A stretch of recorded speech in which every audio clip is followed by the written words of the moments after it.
Well, hello everybody. Patrick Haas is here with my daughter Anna doing the moderating in the chat room tonight.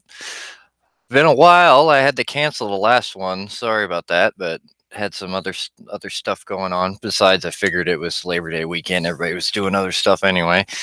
But back at it again, ready to hit the grind again. So I'm just going to give it a couple minutes for some more folks to join us, and then we'll go on. I have a pretty open agenda. I was just going to read some stuff out of the final report, go over some of the police reports, and just do some stuff like that. But if you guys got anything you want to talk about, put it in the live chat, and we'll discuss it. Um, so other than that, I hope you all have gotten a chance to watch the circus, which is the Kavanaugh hearings. That is super awesome. If you want to see the kind of children we have running our country, I truly, I'm not a big fan of like C-SPAN and things like that, but if you really want to see how far things have gone, watch the hearings. They're really interesting. That's all I can say about that. All right. So again, if you got any agenda items or anything you guys want to talk about, just go ahead and put them in the live chat. Matter of fact, I want to make sure my other device here is working so I can see your guys' comments. All right. Hey, Mark, how you doing, man? All righty. All right, let's do some screen sharing here. That's trippy. All right. All right. So, and I'm just going to go over a little bit. I've been reading a little bit more in these reports, or into the final report here. I can't wait to see the FBI final report. I mean, I've gotten to know this one pretty well, so I'm really curious to see what the FBI one is. I mean, we all know how trustworthy the FBI is, but still, hey, I'd like to see it. Hey, Brian, what's up, buddy?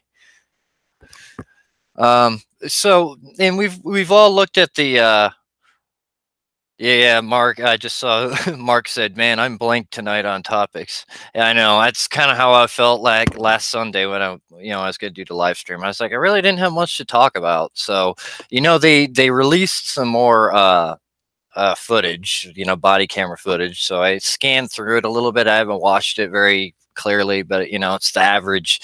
I didn't see anything that looked all that impressive, but you know how that is going through that stuff. That was another reason I kind of figured we could read over what the police said in their interviews regarding the October 1 event, and just kind of, now that we've gotten a chance to see a lot of the body camera footage, we can kind of just fact check them a little bit and see what they say. So I figured that'd be one thing we could do. But if you guys got any other topics you want to talk about, like I say, go ahead and put them in there, and we'll go. So without further ado, so this is on page 61, where it starts going into the interviews of the law enforcement personnel that were involved in the October 1 event in Las Vegas.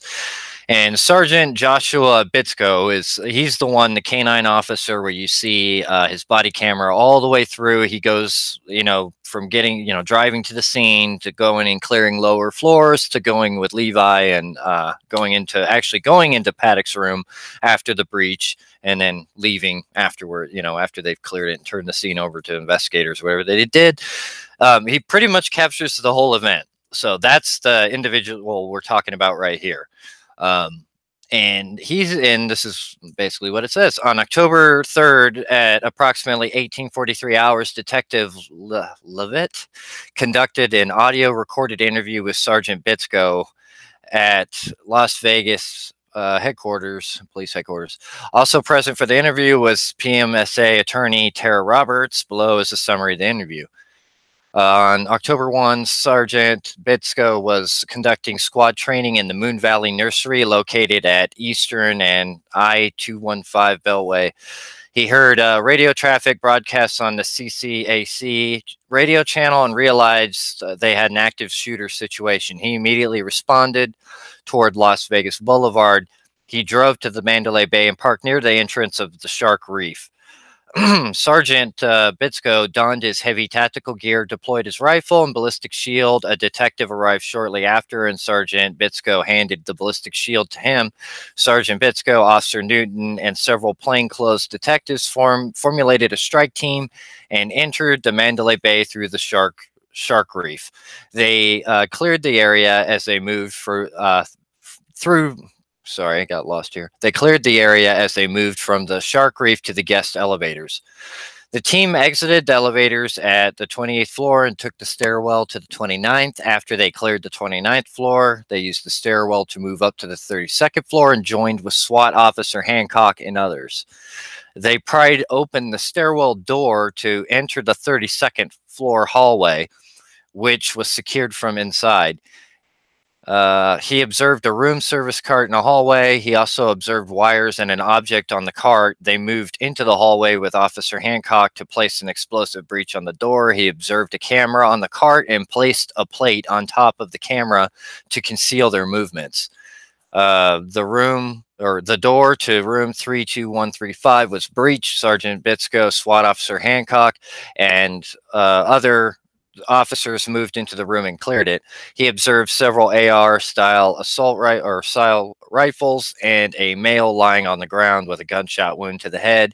He also observed a small silver revolver with blood on it or near the male's head. Sergeant Bitsko also assisted in breaching the connecting door to room 32134 and cleared it.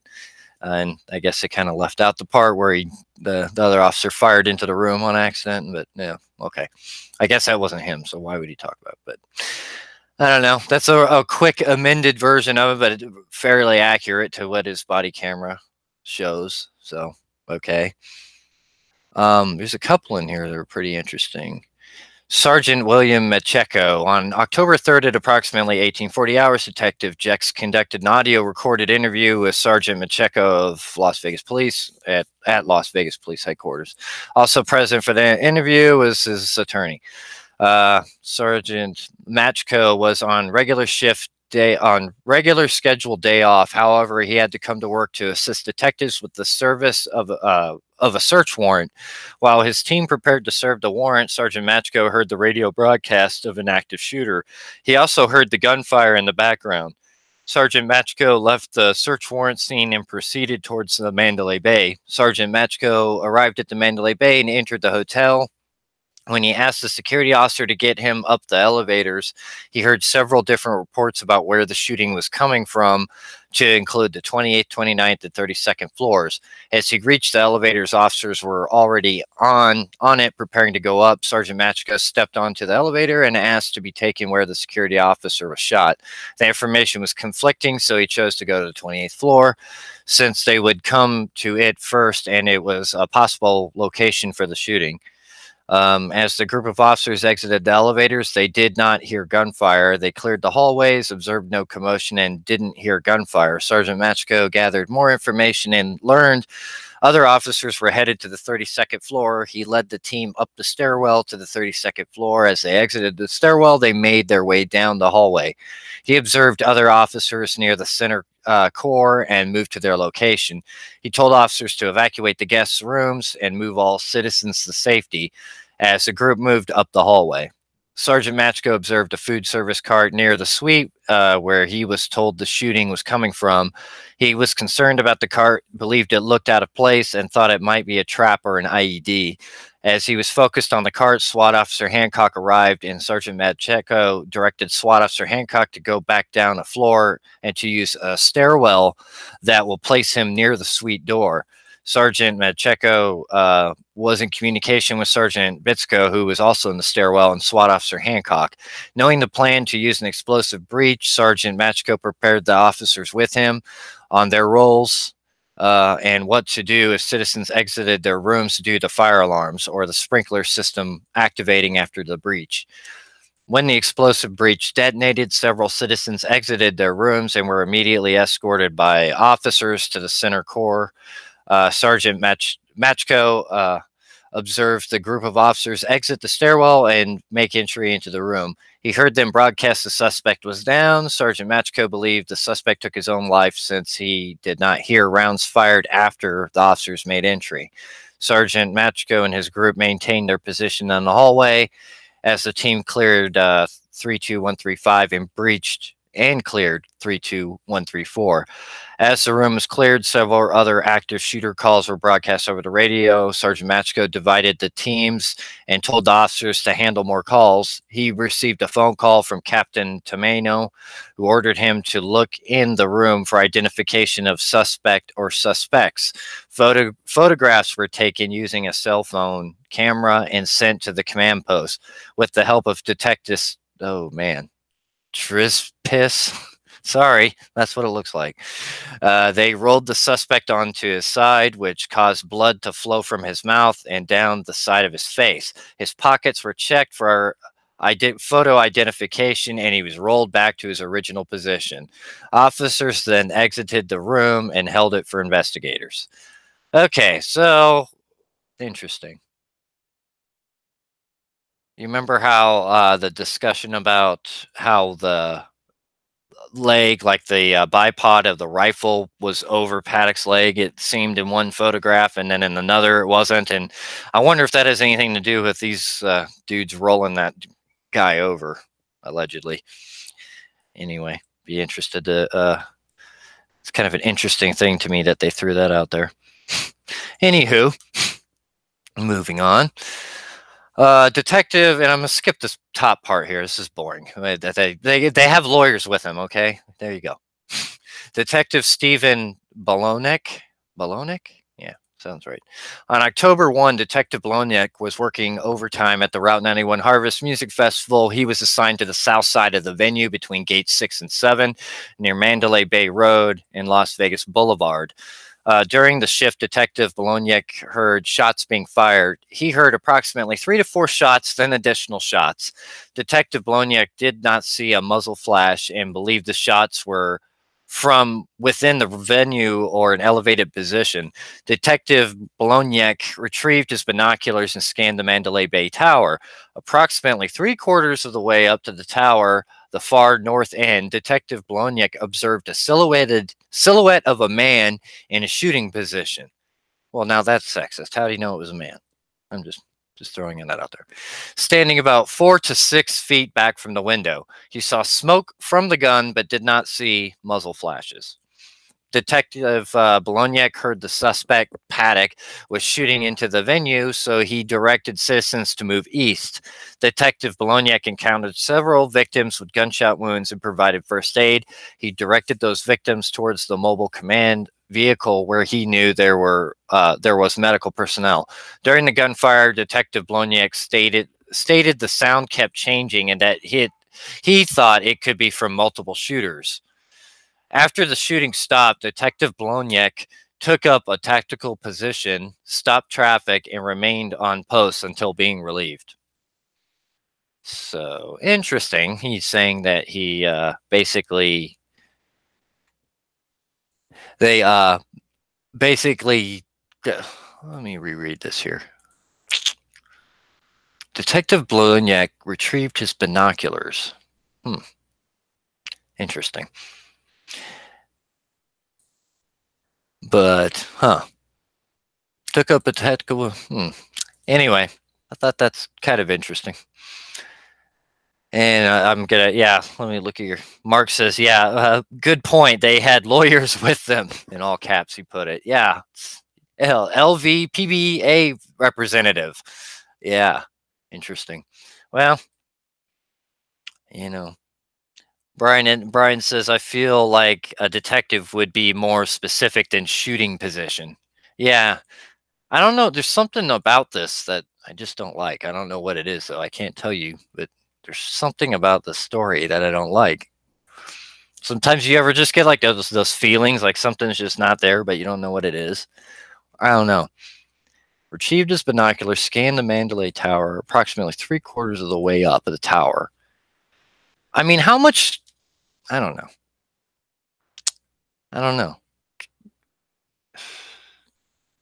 Because looking at those, I don't know. I just, there's a lot of video. I've looked at an awful lot of video of the Mandalay Bay, and I'm not sure. I didn't look at any of them through a binocular or something like that. But could you really see and pick out you know, out of that massive building, that one little section there, especially. I mean, I don't know. It just I don't know. Maybe it's completely accurate. I don't know. Maybe I'm just being a little bit of a conspiracy theorist or something. But there's just something about that. I don't know. I know how hard it is in real life to pick out shooters, you know, when I've been in firefights and especially in urban settings. So kind of interesting. I don't know. Yeah, Brian says he's had that feeling since October 1st. But yeah, there's just something there. Mark agrees. Yeah, there's something isn't right. It's just something about the story. Alrighty. Detective Casey Clarkson. Detective Clarkson was working overtime at the Route 91 Harvest Music Festival. He was partnered with Detective Brosnahan. Detective Clarkson and Brosnahan were directed to Las Vegas Boulevard to assist with an intoxicated female.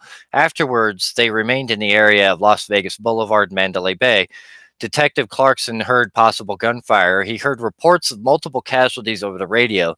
Detective Clarkson and Brosnahan, I'm going to screw that name up, moved behind a pony wall and looked for the gunman. They moved toward a patrol cars parked near them with the intent to get to the Mandalay Bay. While they moved towards the patrol cars and prisoner transport van, two civilians attempted to join their group. While addressing the civilians, they received direct gunfire. Detective Clarkson and the civilian moved behind the prisoner transport van for cover, but realized it wasn't good enough. Around this time, Detective Clarkson felt something strike his neck. Detective Clarkson stayed behind cover and shielded Detective Brosnahan as the gunfire continued. He observed bullets impacting closer to the patrol vehicles and knew the shots were coming from an elevated position. Detective Clarkson and Brosnahan, along with several other officers, moved from the patrol vehicles to behind a block wall where several civilians were found hiding. The civilians were pushed closer to the wall as the officers shielded them with their bodies. While behind the wall, Detective Clarkson was told he was bleeding. Detective Brosnahan applied direct pressure to a wound until another officer arrived with a medical kit. After having his neck bandaged, Detective Clarkson and Brosnahan escorted civilians away from the street and through the venue. Detective Clarkson and Brosnahan made their way to a medical tent and found several people who were critically injured. Ambulances couldn't get to the scene, so Detective Brosnahan left to retrieve Detective Clarkson's police vehicle. Detective Clarkson moved several wounded civilians to the sidewalk to prepare for transport. When Detective Brosnahan arrived, they loaded several critically injured patients into their vehicle and drove to Valley Hospital after hearing University Medical Center was full. Upon arriving at Valley Medical Center, Detective Clarkson and the wounded civilians received medical treatment. After being discharged, Detective Clarkson returned to the command post. So that's the story of Detective Clarkson.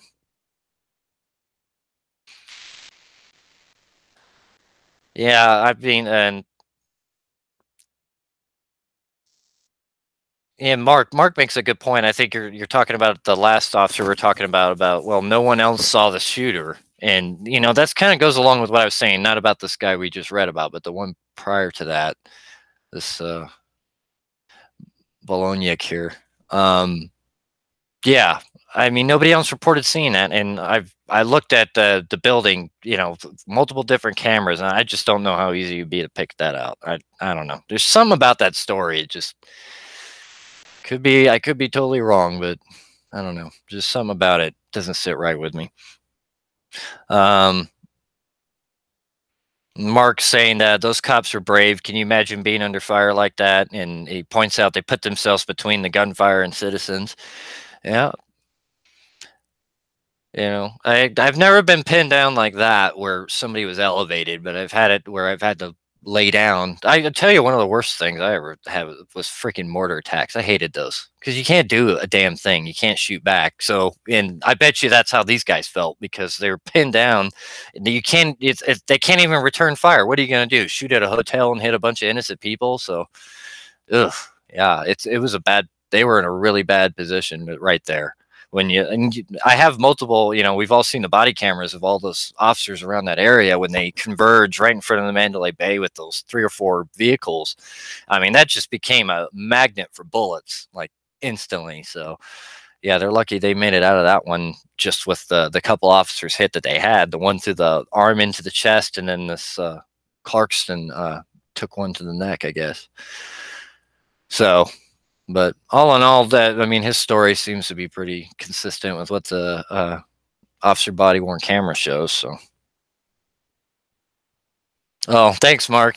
Yeah, oh, you didn't know it. Yeah, I fought in Iraq. That's what my old life was. I was a military lifer until I got wounded and got retired out early. So now I do other stuff.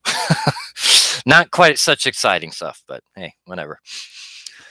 Yeah, that would have been a bummer, but still, I mean, being pinned down like that's hellacious. That would have been a really bad situation. All right, so moving on, this next gentleman here, Detective Matthew Donaldson. Detective Donaldson was at Las Vegas Police Headquarters. His sergeant came into the office and informed the squad of an active shooter call. The squad responded to the Mandalay Bay. Detective Donaldson with Detective Walford, and they entered the Mandalay Bay near the Shark Reef. Once inside, they met SWAT Officer Hancock.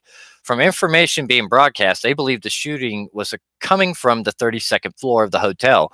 When they got to the 32nd floor, they observed officers positioned in the hallway leading to the suite where they believed the shooting was coming from. SWAT Officer Hancock led Detective Donaldson and several other officers down to the 31st floor. They gained access to the stairwell that would lead them to the adjacent suite where the shooting was. When they reached the stairwell, they found other officers at the stairwell door to the 32nd floor. Officer Hancock placed a breaching charge on the door to the suite and breached the door. The door did not completely come off the hinges, but they were able to see rifles on the floor inside the room. Detective Donaldson made entry with the group into the suite and cleared the room. He observed what he believed to be 25 to 30 scattered rifles across the room. He observed what appeared to be a deceased white male lying on his back. There was a closed door that led to an adjoining room, which was also breached and cleared.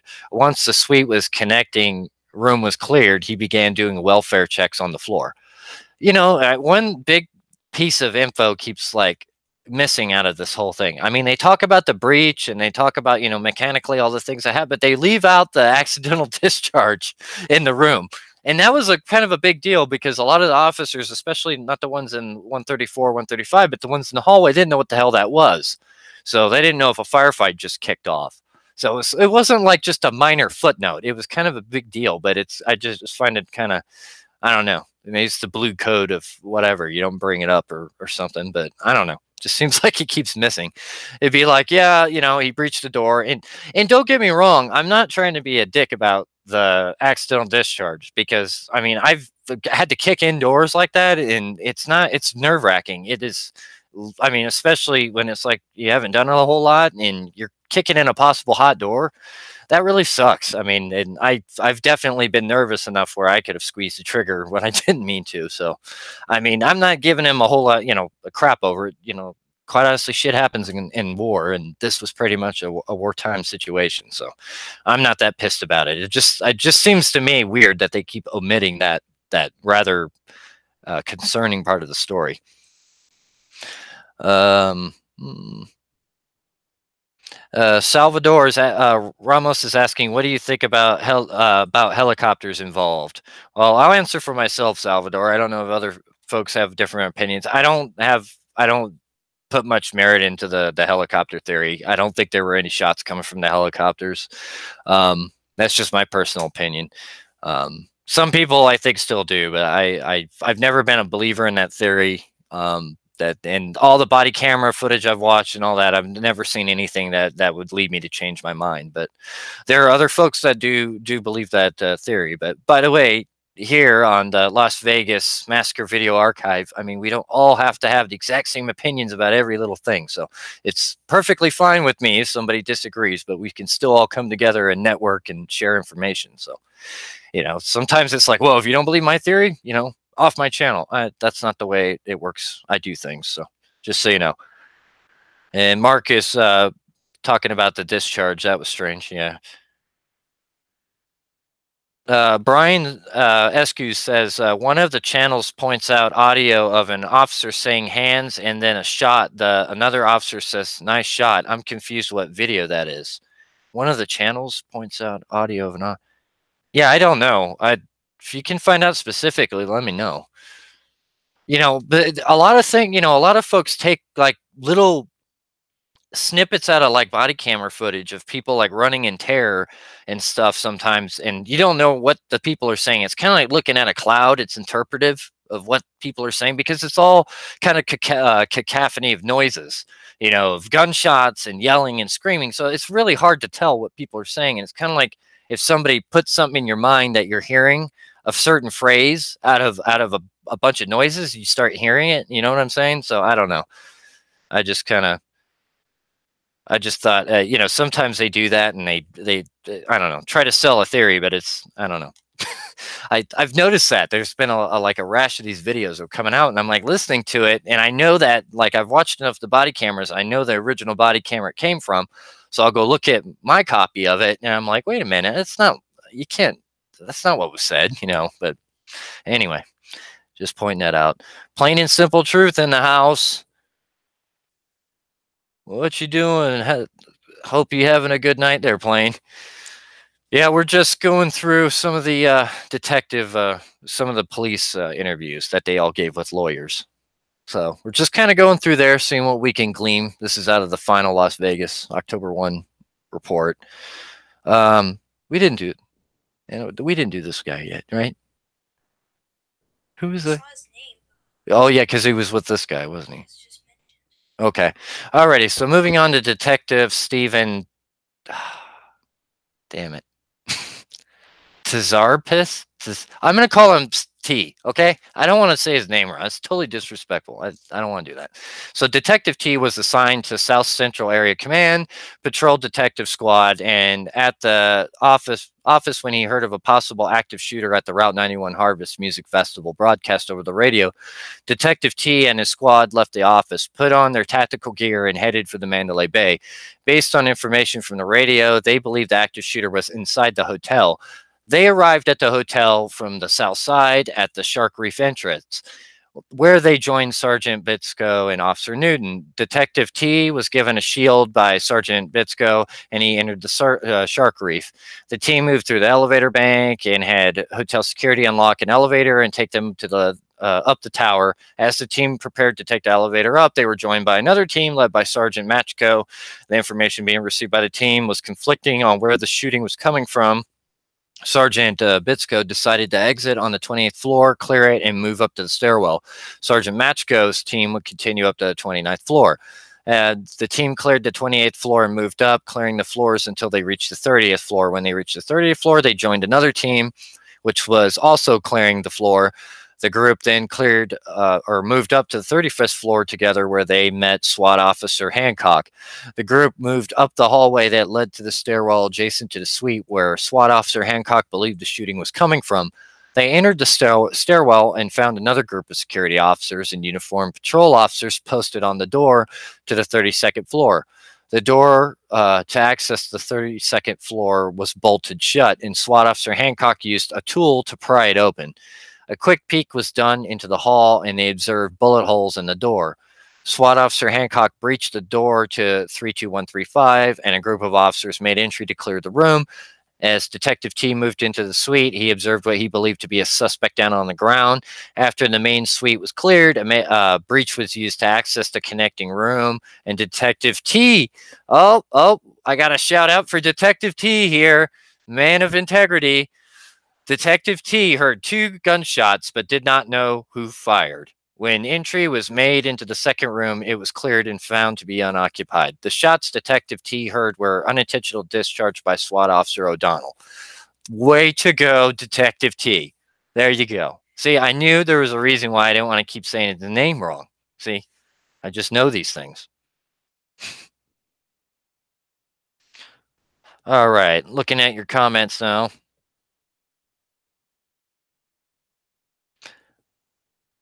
Yeah, sometimes Brian says you've seen people put on closed captioning also, and it seems to help sometimes on like body camera footage and stuff. Mark Norris says it's easy to take things out of context when watching the body cameras. Yeah. Angelica Gretchen in the house says, I believe the helicopters were involved in some way. Why else would they hover and breaking FAA rules?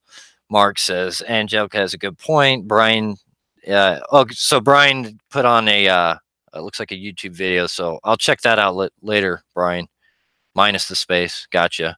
So that's the video. Do you know who did it on there? I'll move on to the next guy and check your answer here in a minute. So, but anyway, going back to Detective T here, that seems pretty consistent with what I saw with the body camera footage anyway. I don't think they said anything out of the ordinary or out of, any kind of massive lie or anything like that. All right, Detective Blake Walford. We'll skip the lawyer thing. Detective Walford was assigned to TDY, or temporary duty to gang crimes, and was at the office located at Las Vegas Police Headquarters. The sergeant came into the office and informed the squad. Is this the same story? No, it's different. So he must have been with the other guy. Squad of an active shooter. The squad responded to Mandalay Bay. Detective Walford was with Detective Donaldson, and they made entry into Mandalay Bay from the beach club entrance. Once inside, they made their way to the hotel lobby where they met SWAT Officer Hancock. They were briefed the suspect was on the 32nd floor and had shot a security officer. As they reached the 32nd floor, he observed officers in the hallway that led to the suite.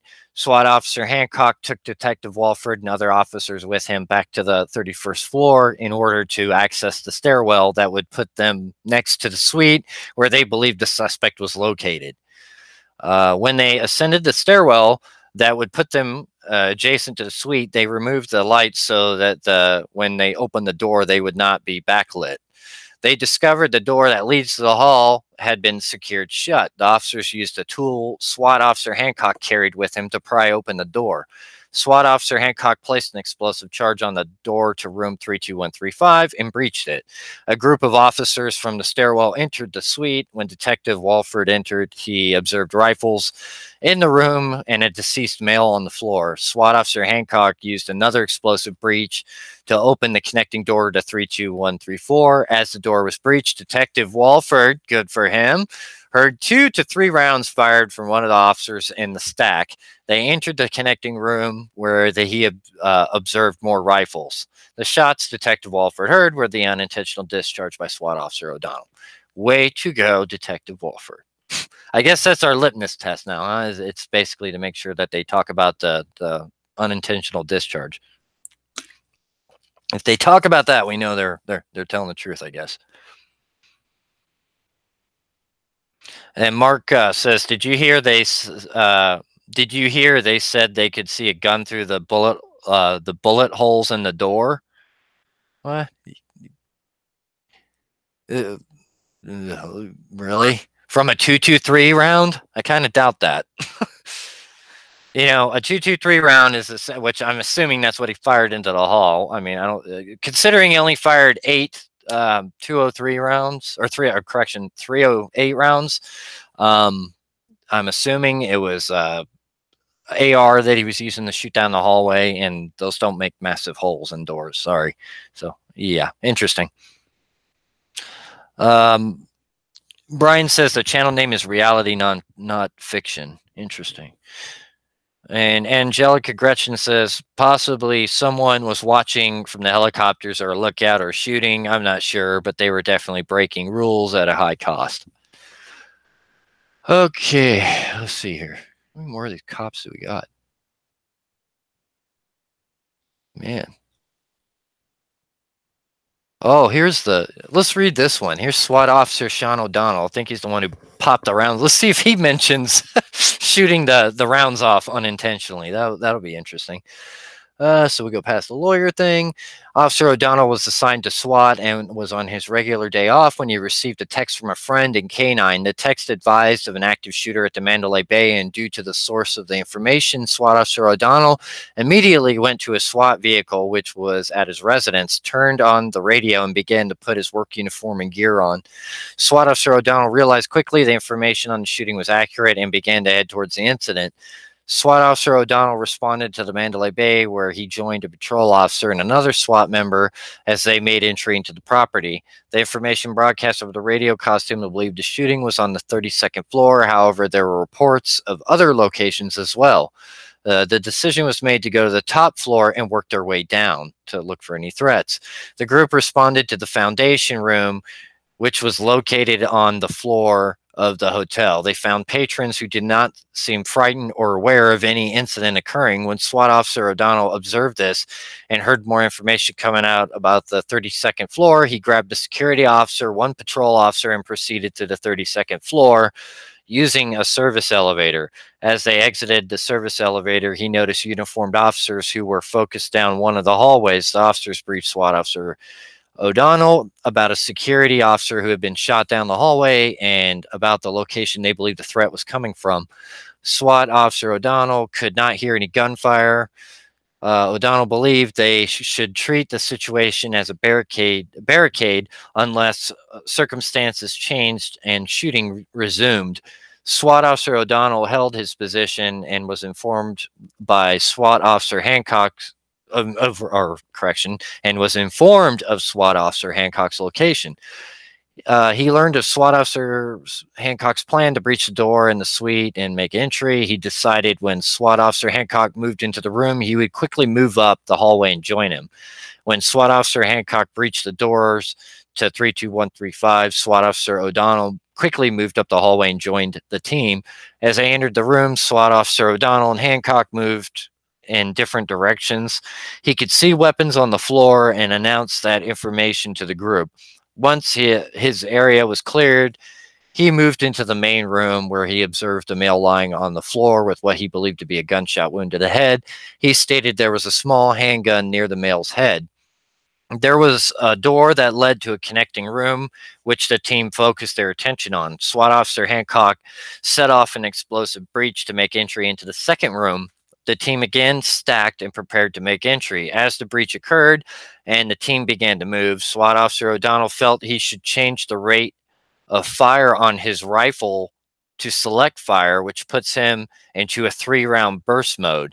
As he made the switch, which takes hand manipulation, SWAT Officer O'Donnell hand slipped, which caused the weapon to fire a 3-round burst into the wall.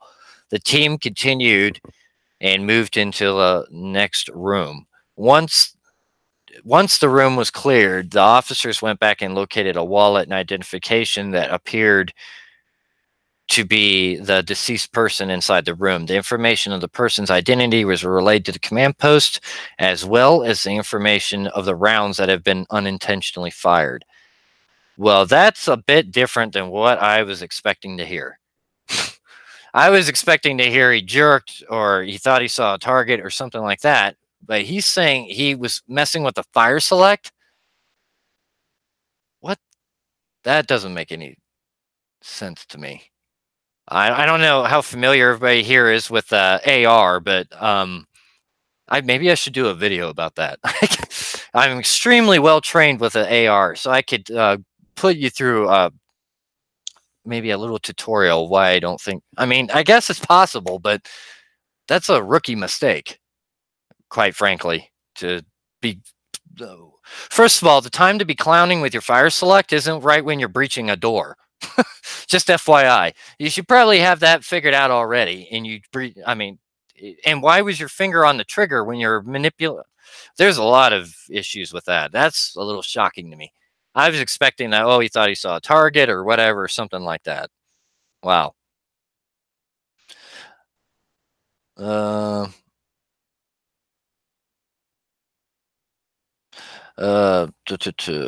yeah, Mark, talking about seeing the guns through the bullet holes in the door, said he doesn't believe it. I don't either. 223 holes aren't going to be that big. Sorry. Angelica Gretchen says 911 caller number 275 says that it looks like it was coming from the foundation room of the Mandalay Bay. The gunfire, I'm assuming.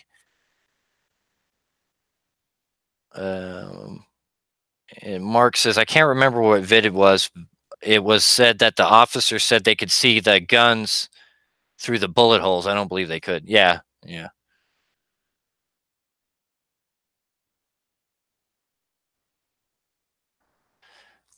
And Angelica Gretchen says 911 call 48 said the shots were definitely coming from the helicopter. Yeah, I've heard that one. You're going to need police in the sky. I know. I heard that. I know. The thing, I mean, and like I said, it's we can all, interpret the evidence differently, but I mean, it's very hard to track where shots are coming from, especially, I mean, it's hard enough for trained soldiers to do it, and it's really hard for people that were expecting to have just a regular night out and were expecting to be in a freaking war zone. So I mean, I don't know. I know the call that you're talking about, but I don't, in my personal opinion, I don't think the hell that was more likely. That was the actually, it's pretty sure it was the Las Vegas police helicopter zooming around at that time, and I don't think it was. I don't think anybody was targeting them from the helicopters. But like I said, that's just my opinion. All right, who's this guy?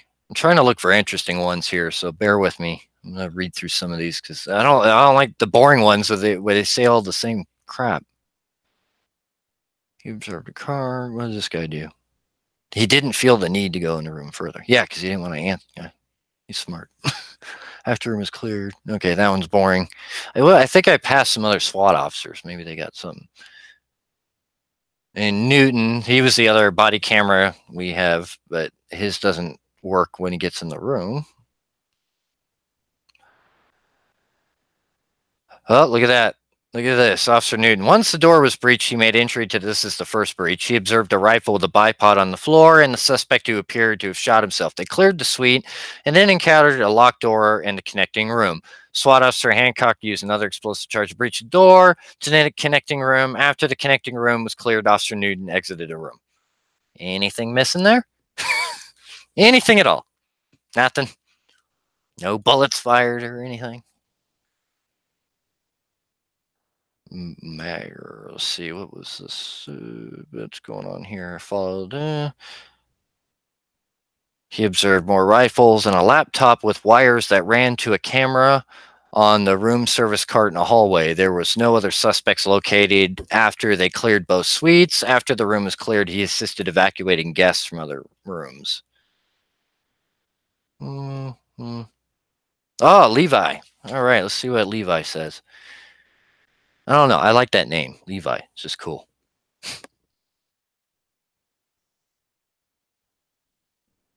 Alrighty. So, sorry, I was looking at your guys' comments for a second. And Brian says so many lights in Vegas and walls for sound to bounce off of would be virtually impossible to spot a well-placed shooter.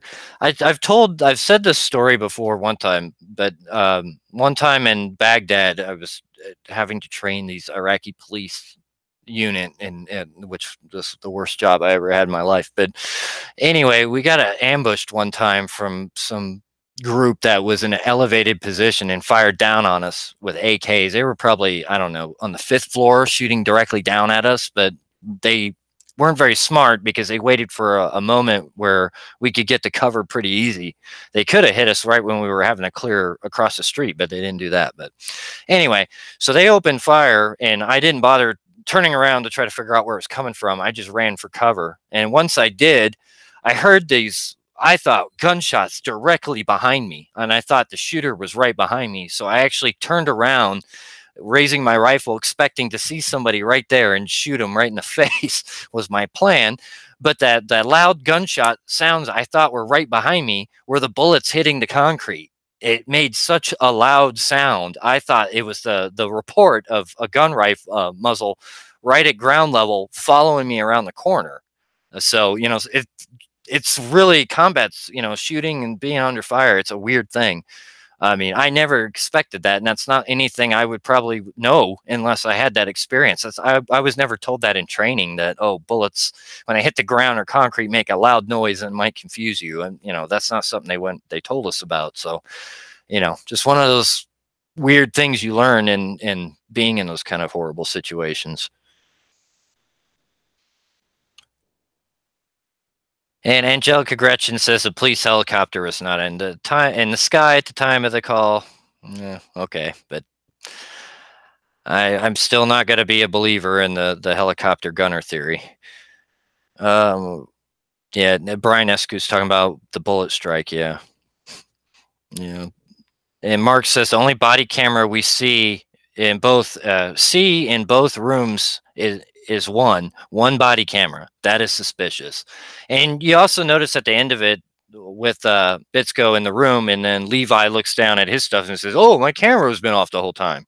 I don't know. It's like that's kind of convenient. And then with Hancock, like his like falls off or something, and it just doesn't. I don't know what exactly happened to it, but it stopped functioning. Alrighty, so back to my boy Levi here. SWAT officer Hancock was working his normal duties as a SWAT officer when he received notification of an active shooter and responded to the Mandalay Bay. SWAT officer Hancock donned his tactical equipment and entered the casino where he met with patrol officers. He heard radio traffic the shooter was on the 32nd floor. SWAT officer Hancock and the strike team, composed of patrol officer, canine officers, took the elevator to the 32nd floor where they found multiple officers posted on the floor. He received information the shooter was in the room at the end of the hallway. Due to the long length of the hallway, he decided to take the elevator down to the 31st floor and approach through the fire exit stairwell.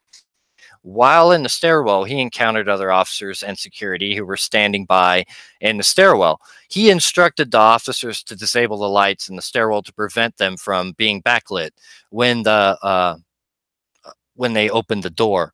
They pried open the fire exit door, which had been secured shut from the hallway. When the door was opened, he observed a room service cart and wires which ran from the cart to the guest room. He believed the cart may be rigged with an IED. While doing quick peeks, SWAT officer Hancock saw multiple bullet holes in the door of room 32135. He decided to use an explosive breach, which was authorized by SWAT Lieutenant Hudler. I want to point one thing out about when he went up there and breached that door. Now, the one dude had the shield right behind him, Newton. But the fact is, if like the Paddock would have been alive, and when they were trying to breach that door, he would have wasted all of them because number one, Hancock didn't have he just had his regular body armor on, and he would probably would have been hit all over in the face and everything because he was basically exposed just trying to stick that thing on there. Newton had a ballistic shield that wasn't rated for rifles, so the bullets would zip right through that thing like it was made out of styrofoam. And then you had Sergeant Bitsko, who was trying to cover up the cameras and was completely exposed in the hallway. He would have been, caught dead to rights too if shooting would have started in the hallway. And if Paddock, was smart enough to kind of be at an angle, all the return fire from the other officers down the hallway wouldn't hit him. So I'm just pointing that out. That was a very dangerous maneuver he did. So it did take some balls to do that. But I digress. When the door to room 32135 was breached, he conducted a quick peeks and decided to make entry into the room. Once in the room, he located the suspect deceased on the floor with an apparent head wound. He encountered a second closed door to the connecting room and decided to use a charge to breach that door. After the charge was activated, he heard SWAT officer O'Donnell fire a burst of 3 shots. There you go. I knew Levi wouldn't let me down. 3 shots. He spoke with SWAT officer O'Donnell and realized he did not fire at a threat but had an unintentional discharge. Entry was made into the connecting room, and officers found a broken window with several more weapons in the room. After the room was deemed safe, he turned the room over to patrol and went to search for additional shooters. So that's from that's from his work or his statement there, which is accurate to all the video. I mean, there's a lot of video of what Levi did, and Levi tells it like it is, like I saw it. So good for you, Levi. He even mentions the unintentional discharge. Good for you, Levi.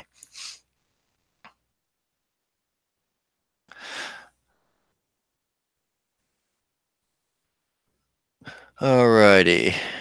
Let's see. And I'll tell you one other thing about the helicopter theory that leads me to believe it's not, besides what I've already said about I didn't see any evidence in videos and things like that, is I've seen quite a lot of helicopters, used from a distance. I've never been on the receiving end, thank God. And my feeling is if there was a helicopter gunner, there wouldn't have been 58 people dead. There would have been 588 people dead.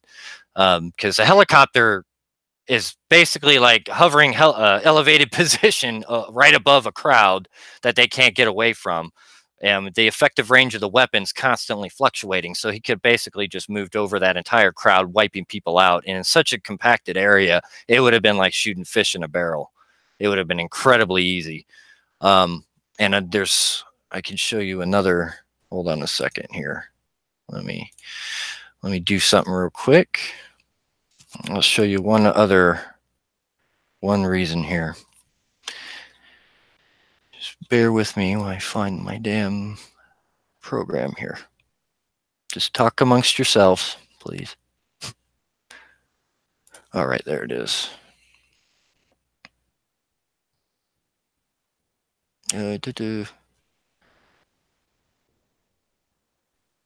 Okay.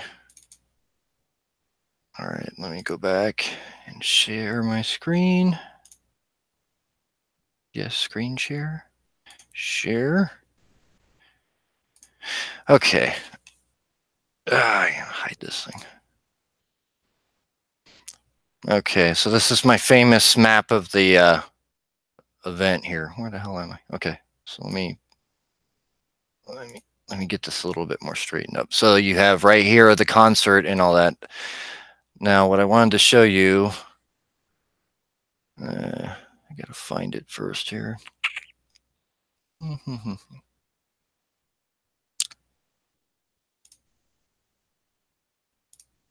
Okay. So from the story of, let's say, a shooter from Mandalay Bay. Now, this is the effective range of an AR-15 or a 223 rifle, and this is based off the mil specs for the weapon. The effective range is where a semi-proficient shooter has a high likelihood, a moderate to high likelihood of hitting their target. So what that basically means is the bullet, it's a more or less an easy shot if within this circle right here, this first circle right here. Now, not all these folks right here, the silhouettes of people represent where the deceased were found at. Now, some of them were taken other places. Some made it a ways and were taken by wounded and passed away at other areas.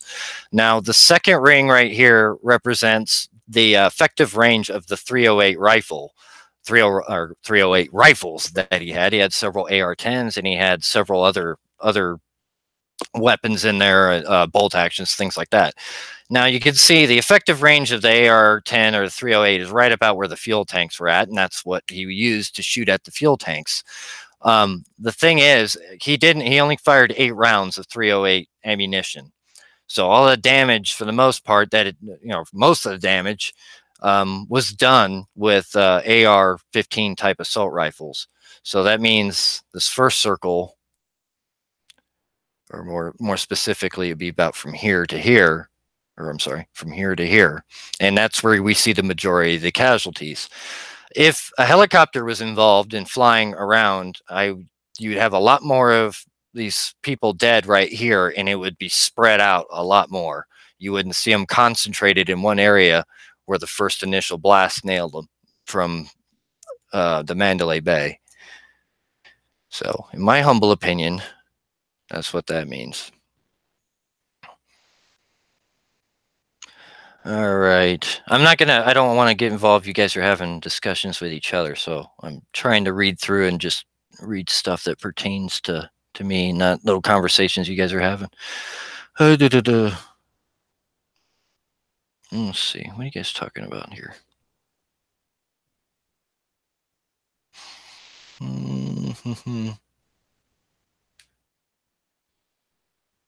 English.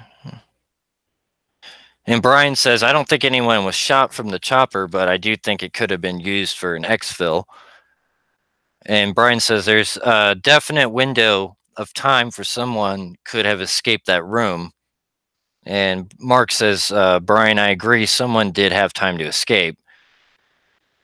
And my thing moved here. Angelica Gretchen says, although I have heard that there is an express elevator to the crystal room, they could have gone that way. And Mark said, yep. Yep, they could have gone up. Yeah, that is a very good point. You know, you don't always, sometimes the smartest thing to do, like if you're committing a crime, I guess, is not to run out like you're trying to escape, but to blend in, to just act like, hey, I'm just a regular guy, I had nothing to do with anything. I could see that as a possibility. And Brian says, I also think some choppers could see the crowd chaos and hid behind Mandalay Bay. Uh, Angelica Gretchen says, makes sense that there would be a 911 call from security saying that they had new active shooter in the crystal room and saw a figure run past in the surveillance footage. And Mark says, there was no mention of searching upstairs. And Angelica says, while everyone was ducking and running, but could not get a description of the man running past chasing everyone. All right, let me switch back to... let's see if there's any other interesting stuff in here. We might have gotten all that good stuff out of it. We can. Troll prisoner. Oh, this is kind of interesting. Past the lawyer thing. On October 1st, Officer Cook and his field training officer, FTO, Officer Haynes, were on duty. Officer Cook was working his second day of field training. Oh, Jesus. This is his second day on the job. Oh, that sucks. Officer Cook and Haynes were at Flamingo Circle to conduct a foot patrol when they heard of a shooting at the Route 91 Music Festival. Officer Cook and Haynes got into their patrol car and responded to the event. While en route, dispatch broadcast an active shooter at Route 91 Harvest Music Festival. Upon arrival, they parked at Las Vegas Boulevard, Mandalay Bay Road near additional patrol units and a prisoner transport van. As they exited their patrol vehicle, they encountered immediate gunfire and could see rounds impacting on the ground around them. Officer Cook took cover as the gunfire continued. He could not see where the gunfire was coming from, but he soon realized the shots were coming from above them. While taking cover, Officer Cook was struck by a bullet in his right arm, causing it to go numb. He verbalized he was shot and could see blood. Officer Haynes grabbed Officer Cook and they ran northbound along Las Vegas Boulevard, seeking cover behind a patrol car. Officer Haynes assessed Officer Cook's injury while they took cover. They both continued to run northbound, and gunfire continued until they reached another marked patrol car. Officer Haynes transported Officer Cook to University Medical Center for medical attention. They left a little bit out of that. That bullet went through his right arm and into his chest. So that was why there was such an issue, and they had to get him to the hospital so quick because they didn't know how far deep into his chest it had gone. I have that video on the channel, by the way. So if you haven't seen it, you should check it out. It's a pretty powerful bit of body camera footage. All right, let me see what y'all talking about.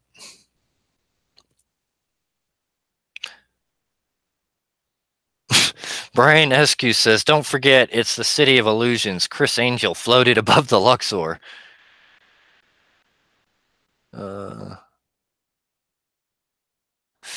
So that's Officer Brady Cook, who got shot his second day on the job. That sucks. Well, at least, if he stays with law enforcement, he's got street cred.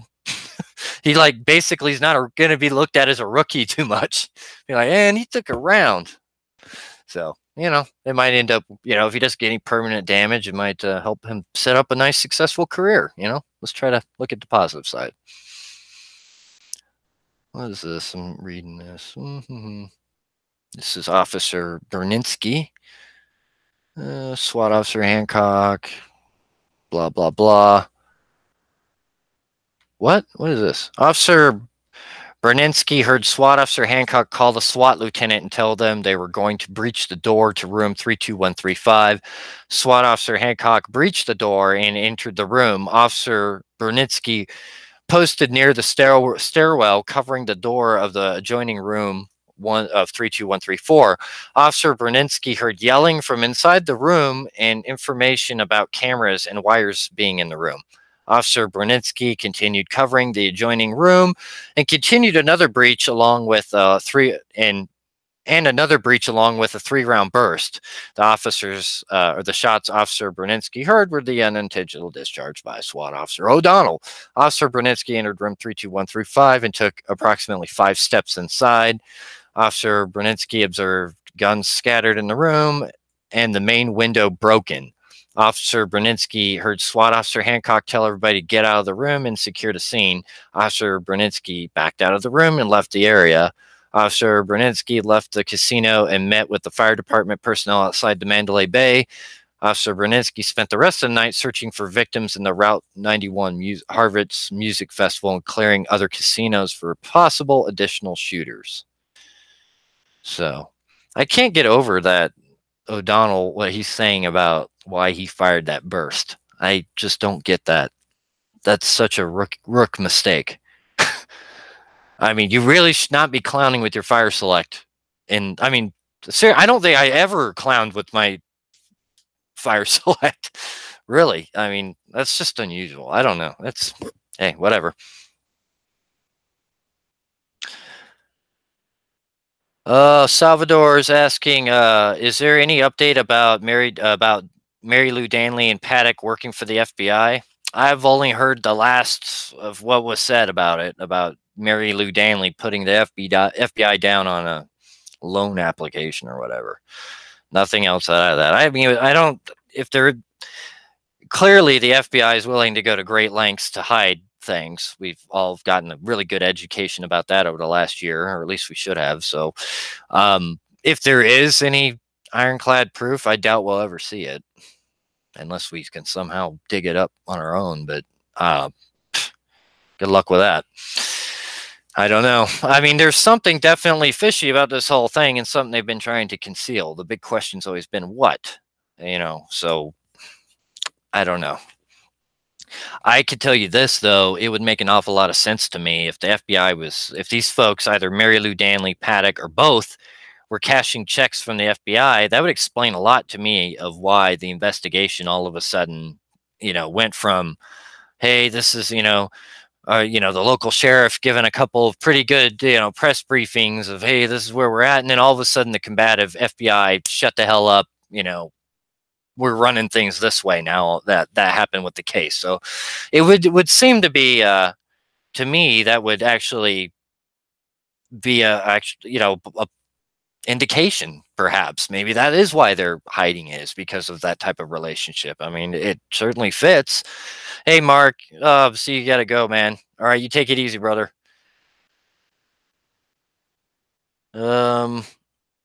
And Brian says, so he breaches one room with a 3-round burst and decides to breach the second room in a single fire? Yeah, I don't get it. I really don't. I mean, SWAT guys were a lot better trained, I guess, or at least they're supposed, I'm assuming they are, than me, which I was just a regular security forces guy. I went through the regular infantry training and all that, but I don't know. You would think they'd be a little trained, but I wouldn't be clowning with my fire select like that, once you're in the room. And there's really no need to, once you set it to what it is. I mean, so I don't know. That's weird. And when you're messing with your fire select, you don't have your finger on the trigger. So at least you're not supposed to. So interesting. The whole thing is just just like Angelica Gretchen just said, this whole case makes me go, Brian says, honestly, I think 134 was rented in Danley's name to tie that room to Paddock, but that way he wouldn't be notified of it by the hotel. That way he wouldn't be notified by, who knows? And, we've all seen the weird BS with the card logs, the door lock logs, all the weirdness that's, I did that video on that, which shows some of the bizarre stuff that occurred there, where nobody's in either of the rooms, and then somebody tries to get in, beep, doesn't let them in, beep, doesn't let them in. Oh, somebody on the inside lets them in. I mean, come on. That's just ridiculous. I mean, it's pretty obvious. I just don't think Paddock was the only person involved. And Brian says it would be a good place to stage all the stuff before you murder him. Yeah, it would. Put all the weapons in, I don't know, the sheer overkill of the damn thing. to bring 22 or whatever, however many damn rifles were up there when thousands and thousands of rounds of ammunition. I mean, I don't know. I mean, quite honestly, think of it this way. If you were a really messed up person, and say you're one of those the ends justifies the means folks, right? And you've got massive power of some kind, where you can get people to do things, and you wanted to get rid of guns. Let's say particularly assault rifles. You just hate it. You're a gun confiscationist. You want the Second Amendment done with, and blah blah blah, and all that. Well, if you were that far gone that you would do some, stage some mass slaughter or I mean, be involved in that in any kind of way, wouldn't one of the ways to get your point across be to buy only those type of weapons and use only those type of weapons and just have an exorbitant amount of them, more than you'd ever need, plus just thousands and thousands and thousands of rounds of ammunition, and say, look at this guy, look at what he was able to do. We have to change the gun laws immediately. Maybe there was something with that. Maybe that's what this whole thing was planned as. I don't know. I'm just spitballing here, but I'm just saying. I mean, it was a thought I had like right when this thing happened. My first thought was, I'm going to hear about this for the rest of my life. As most of you that followed me for a while, I'm a massive proponent of Second Amendment, and I don't believe there should be any gun restrictions, quite honestly. But I mean, shall not be infringed. I don't know what's the hell's so hard to understand about that, but apparently there seems to be some confusion. But I digress. The point is, when this happened, one of the first thoughts that went through my mind, and I kind of chastised myself for it, was, this would be like the perfect way for some sicko to go out, kill a whole bunch of people, and then get the gun laws changed. Like he was trying to do this to get the gun laws changed, or whoever. If Paddock was set up, it was the other group setting him up that wanted the gun laws changed. Just something in there, made me think. I mean, just the way this whole thing is. Why the hell would you have that many long guns up there? Why would you have more? They have more ammo in that room than I carried in my gun truck in Iraq. That's ridiculous. I mean, it was massive overkill. And if it truly was only one individual involved, there's no way in hell you could ever fire that many rounds or handle that many weapons. It just doesn't make any sense to me. So if you're going to try to do that, hey, I guess this would be the way to do it. So, I mean, we all know that politicizing gun violence or horrible school shootings is the name of the game. I mean, that's politicized before the bodies are taken out of the school or wherever they're at. Seriously, that's how quick it is. The next time, I hate to say it, but there's always going to be another bad shooting. The next time there's a horrible shooting, just go on Twitter and wait for Hillary Clinton. She usually responds within about 2 hours. And she'll say some anti-gun crap and take some shot at the NRA like she always does. But hey, that's the way it is.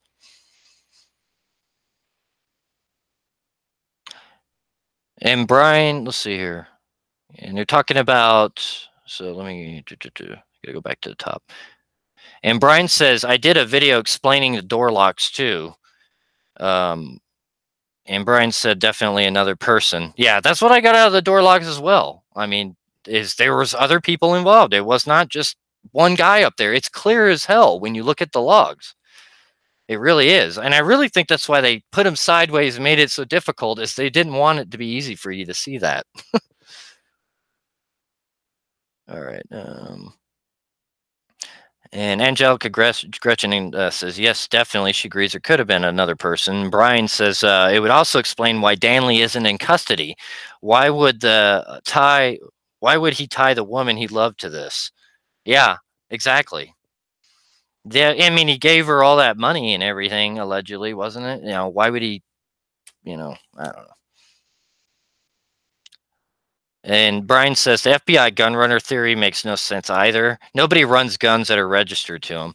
That's one thing that bothered me about it. The only thing that I go back to about the gun running theory is the way those weapons were set up. Just looked to me like something you'd see in a gun deal, but it could also just be, the way they were. I don't know. But yeah, they were registered to them. That's pretty dumb way of running guns that can easily be traced back to you. So yeah. And Angelica Gretchen says, I don't think he was running them. I think he was trying to legit sell them as a private seller. And Brian says, I think someone else stored them in 134 and then scattered them after killing him. Brian says they ran out of room 134 and locked the deadbolt without thinking on their way out. Angelica Gretchen says, looks to me more like he was showing a bunch of people the guns and they all had them in their hands. And then the crap hit the fan and they all threw them down. Some were laid out nicely, like on display, and others were dropped wherever. We can actually go down to the pictures.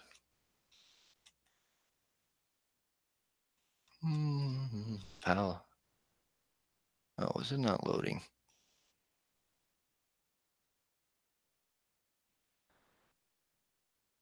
Here's the blown away door. This is the infamous door crack video, or picture rather. And as for the guns, there's some that are displayed out, others just thrown around, just like Gretchen said.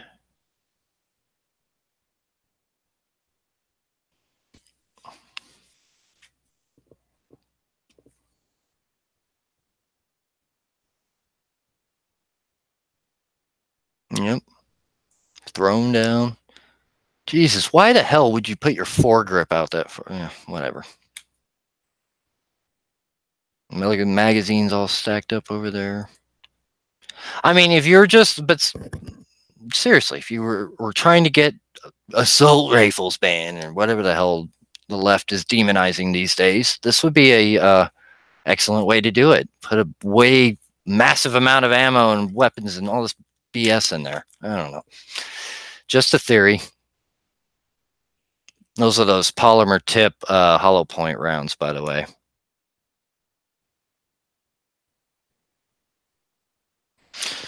So, yep. And here's the dead guy. And the bullet dope. Homeboy splatted on the ground. What the hell is that thing?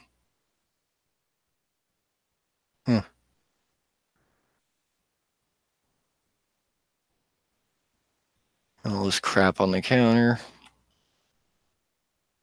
Yeah, it wasn't. Somebody pointed out there was nothing of his in 134. I think I heard that one of my last live streams. Somebody pointed that out. What is that, holster? Yeah, must be for his little sidearm there.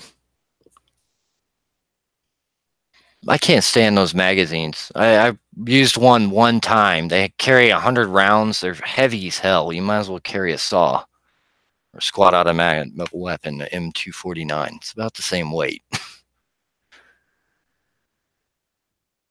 And this is 134 here. Couple guns thrown in there.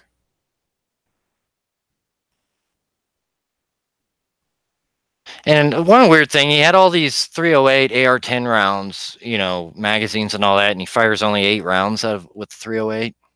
It's a little weird. Is that a food cart? That little silver thing, whatever the hell that was? Like an airport cart, but silver. Is that what it is? Huh. I never go to hotels anymore, so, and I especially don't go to nice hotels, even when I used to go to hotels. Interesting. All right, guys. Well, I think that about wraps it up for what I got. So we'll do the next one next Sunday at 6. I'm gonna go through a lot of, like I said, they released a lot more, or not a lot more, but they released some more body camera footage. So I'll go through that and see if there's anything interesting. Yeah, and we'll just continue on. If you guys got anything you want to talk about, like throughout the week, or you think of some agenda item or anything, just comment on one of my videos, or just say, hey, we should talk about this, and I'll put it up on the agenda and we'll talk about it. So I want to be sure. I don't want to just sit here and dictate what we talk about. I want to talk about what you guys are interested in too. So please let me know. If you guys got any ideas of things you want to see. All right, let me go through your comments one more time. And Angelica Gretchen says, I was a photographer for 20 years, and these are the worst crime scene photos I've ever seen. Good stream. Thanks, Brian. And Angelica Gretchen says there should be at least 3 angles of each item, one showing the whole area, one a little closer, and then the last one is as close as you can get to show as much evidence as possible. Yep. Alrighty. Let's do this here. All right, all. So I'm going to go ahead and cut out. And so we'll pick it up again next Sunday at 6 p.m. Pacific Standard Time. Thank you all for joining. Have a safe weekend, or have a safe week and beginning of the weekend. And I'll see you again on Sunday. God bless.